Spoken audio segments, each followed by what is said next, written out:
KBS2 주말 드라마 독수리 오형제를 부탁해 5회가 방송됐습니다. 이 드라마로 인해 막걸리 인기가 날로 커지고 있는데요. 이번 5회에서는 광숙이 독수리 술도가를 맡아 제2의 인생을 출발하는 과정이 그려졌습니다. 또한 그녀가 운명처럼 동석과 조금씩 가까워지는 일들이 생기고 있는데요. 과연 광숙이 장광주를 제품화해서 최고의 막걸리로 사업을 성공시켜 새로운 인생을 시작할 수 있을지 구독과 좋아요 부탁드리면서 5회 리뷰 시작하겠습니다. 4회 엔딩에서 광숙은 드디어 오랜 노력 끝에 장광주 연구에 성공하고 진정한 독수리 술도가 대표가 돼 희망찬 얼굴이 비춰지며 끝났습니다. 한편 불면증에 시달리던 동석은 병원에서 처방받은 약을 먹고도 숙면을 취하지 못하는데요. 우연히 광숙에게서 받은 장광주를 마신 후 숙면을 취하게 되고 오랜만에 꿀잠을 잔 동석은 기분이 좋아집니다.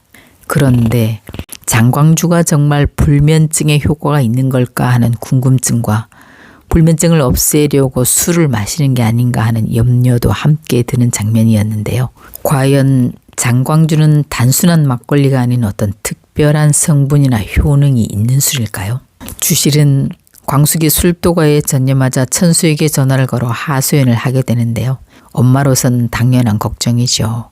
이 장면을 보게 된 광숙이 주실의 전화기를 뺐으며 혼자 힘든 생활을 하고 있는 불쌍한 사람한테 왜 그런 말을 하냐고 언성을 높입니다. 이에 주실은 결혼 열흘 만에 혼자 된 딸을 보는 이 엄마의 심정을 몰라주냐고 눈물을 흘리는데요.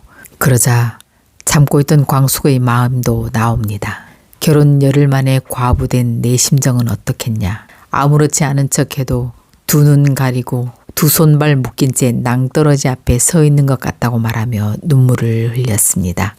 이 말을 들은 주실은 그렇게 힘든데 술도가는 왜 맡아 하냐고 말리려 해보지만 광숙은 술도가에서 그렇게라도 해야 장수 씨가 옆에 있는 느낌이 나 숨이 쉬어진다고, 그래야 살아갈 수 있을 것 같다고 애절한 속마음을 표현해 시청자들의 마음을 울렸습니다. 그리고 독수리 술도가를 우리나라 최고의 술도가로 만들어서 호강시켜 주겠다며 우는 엄마를 달랩니다.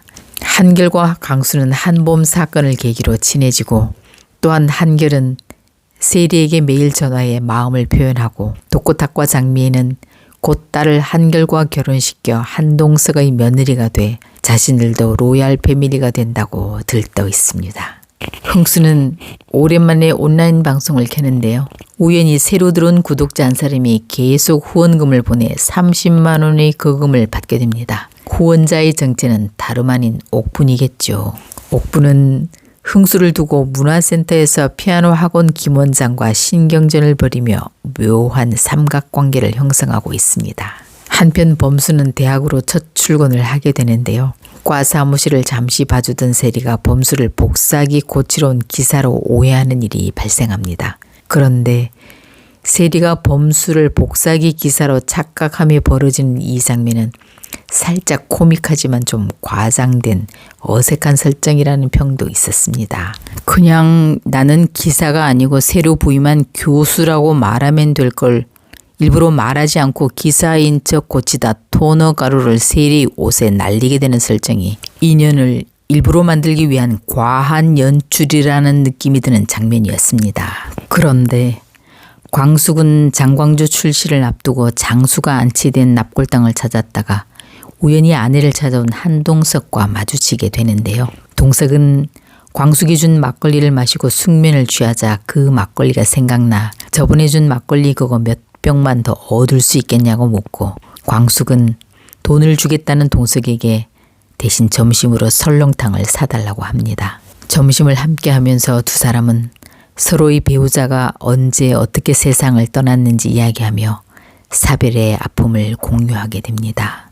광숙은 15년 동안이나 매주 꽃을 사들고 아내를 찾아왔다는 동석에게 첫인상 별로였는데 보기보다 좋은 사람 같다는 칭찬을 날립니다. 현재 드라마상에서 광숙과 동석은 적어도 10살이나 15살 정도의 나이차가 날 텐데요. 광숙이 동석을 계속 아저씨, 그의 아내를 아주머니라고 칭하는 호칭이 좀 어색하다는 평이 있었습니다. 요즘은 경비나 도우맨한테도 보통 선생님이라고 부르고 연장자의 부인이라면 사모님이라고 불러주는 게 예의죠. 시청자들은 광숙이 동석을 아저씨라고 부르는 점이 어색하다고 지적했지만 아마 광숙이 동석을 도우맨으로 알고 이렇게 부르다가 나중에 그가 회장이라는 사실을 알게 되는 반전 효과를 노리려는 설정이 아닐까 짐작이 됩니다. 동석은 먼저 간 남편을 생각할 틈도 없이 바쁘게 하루하루 살아내고 있다는 광숙을 짠한 마음으로 쳐다보는데요. 자신도 부인을 잃고 혼자가 되받기에 동석은 광숙에게 왠지 동정과 연민이 느껴집니다. 이런 마음이 아마 광숙을 도와주는 마음으로 연결될 걸로 보이는데요. 동석은 광숙으로부터 장광주를 한 박스 얻어 집에 가 음미하며 마치 레몬주스에 꿀을 탄 듯한 맛이라고 감탄합니다. 한편 광숙은 장수가 했던 모든 시동생들에게 손편지를 보내는데요. 형님의 꿈과 인생이 담긴 장광주가 세상에 나온 기념을 함께 하자며 한 번 형수는 영원한 형수라며 애정을 담아 초대장을 보냅니다. 형제들은 형수의 손편지를 받고 모두 감동의 눈물을 흘리며 오화가 끝났습니다. 다음 회에 형제들은 감동해서 술도가집에 모두 모이게 되는데요. 하지만 초대된 식사 자리에서 예상치 못한 갈등이 터져 나옵니다. 다들 현재의 삶이 좀 힘들다 보니 그동안 숨겨진 감정이 폭발하면서 분위기는 엉망이 되는데요. 현재까지는 서로 의가 좋아 보이기만 한 형제들의 숨겨진 감정이 뭘까요? 또한 아직 광숙은 동석이 LX 호텔 회장인 줄 모르는 상황에서 LX 호텔 디너 파티에 초대돼 엄마와 함께 참석하게 됩니다. 거기서 광숙은 술에 취해 동석에게 큰 실수를 저지르게 되는데요. 과연 그 실수가 뭔지, 그 실수로 인해 두 사람이 어떻게 엮여지는지 궁금해집니다. 형제들의 갈등과 광숙의 술주정이 그의 어떤 재미를 가져올지 점점 기대가 커지고 있는데요. 다음 회를 기대하며 구독과 좋아요 부탁드립니다.